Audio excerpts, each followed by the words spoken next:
अस्सलामुअलैकुम BBC 11 headlines news के साथ मैं हूं मोहम्मद उमर मलिक। सबसे पहले नज़र डालेंगे दिन भर की अहम खबरों पर। पाकिस्तान और IMF के दरमियान स्टाफ सतह का मुआहदा तय पा गया, जिसका बाज़ाब्ता ऐलान जल्द मुतवक्का है। ज़राए वज़ारत ख़ज़ाना के मुताबिक मुआहदे का ऐलान आज रात भी हो सकता है। ऐलान के बाद IMF बोर्ड में मंजूरी के लिए पेश किया जाएगा। IMF बोर्ड की मंजूरी के बाद पाकिस्तान को IMF से कर्ज की अगली किस्त मौसूल होगी। पाकिस्तान को IMF से अगली 2 किस्तें एक साथ मिलने की तवक्को है। पंजाब के वज़ीर दाखिला अताउल्लाह तारड़ ने फराह खान की तरफ से भेजे गए 6 अरब के हद तक इज़्ज़त के लीगल नोटिस का जवाब दे दिया। फराह खान ने इल्ज़ाम लगाया था कि अताउल्लाह तारड़ ने मुख्तलिफ मीडिया टॉक्स और प्रेस कॉन्फ्रेंसेस में मुझे फराह गोगी के नाम से पुकारा और जानबूझकर मेरे ऊपर बेबुनियाद इल्ज़ामात लगाए, जिससे मेरी हद तक इज़्ज़त हुई और मेरी साख को नुकसान पहुँचा। पार्लियामेंट हमला केस में हुकूमत ने साबिक वज़ीर आज़म इमरान खान, परवेज़ खटक, असद उमर शाह, महमूद कुरैशी और दीगर की बरियत के खिलाफ अपील दायर कर दी। एडवोकेट जनरल इस्लामाबाद ने इस्लामाबाद हाई कोर्ट में दायर अपील में कहा कि मातहत अदालत का इन मुल्जिमान की बरियत का हुक्म बगैर किसी कानूनी जवाज़ के है। ट्रायल कोर्ट का हुक्म हक़ाइक़ और कानून के खिलाफ है। ट्रायल कोर्ट ने तयशुदा असूलों को नज़रअंदाज करके फैसला दिया।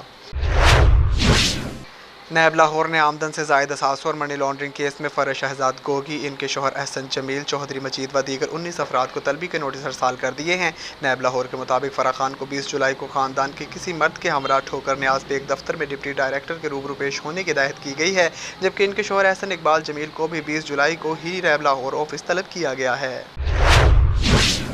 वज़ीर आला सिंध सैयद मुराद अली शाह ने कराची में गुज़िश्ता दिनों शदीद बारिश और इसके बाद की सूरत हाल पर कहा कि कम वक्त में ज़्यादा बारिश होने की वजह से निज़ाम मुतासिर हुआ है। प्रेस कॉन्फ्रेंस करते हुए वज़ीर आला सिंध का कहना था कि कराची में 3 घंटों में 127 मिलीमीटर बारिश हुई है। कम वक्त में ज़्यादा बारिश होने से निज़ाम मुतासिर हुआ है। इससे पहले 2020 में ज़्यादा बारिशें हुई थीं। मुराद अली शाह का कहना था कि जिस दिन बारिश हुई उस दिन आलाइशें उठाने में बहुत मुश्किलात पेश आई हैं।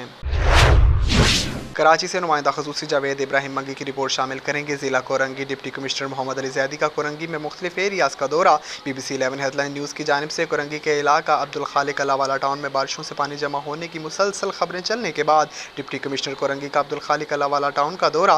बारिश बरसने के बाद अल्लाहवाला टाउन में पानी रुकने की वजह से आवाम सख्त परेशान है। डिप्टी कमिश्नर कोरंगी अली ज़ैदी ने आवाम की परेशानी हल करने के लिए अल्लाहवाला टाउन पहुँच कर भारी मशीनरी देकर पानी निकालने का काम जारी करवाया और आवाम को तसल्ली दी और कहा कि ये बारिश का पानी जल्द अल्लाहवाला टाउन से निकलने की कोशिश की जा रही है।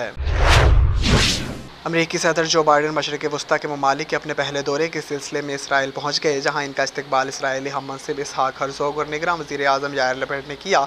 आलमी खबरसां अदारे के मुताबिक अमेरिकी सदर जो बाइडन ने मशरिक़ वस्ता के ममालिक के 4 रोज़ा दौरे का आगाज़ आज इसराइल से कर दिया, जिसके बाद वो फ़लस्तीन और सऊदी अरब भी जाएंगे। श्रीलंका में इमरजेंसी के नफाज के बावजूद पाकिस्तान और श्रीलंका की सीरीज़ प्रोग्राम के मुताबिक होगी। पाकिस्तान क्रिकेट बोर्ड PCB के मीडिया डायरेक्टर समीउल हसन ने बात करते हुए बताया कि पाक श्रीलंका सीरीज़ के हवाले से होने वाली क़यास रायों में कोई सदाकत नहीं, दोनों बोर्ड्स एक दूसरे से राब्ते में हैं।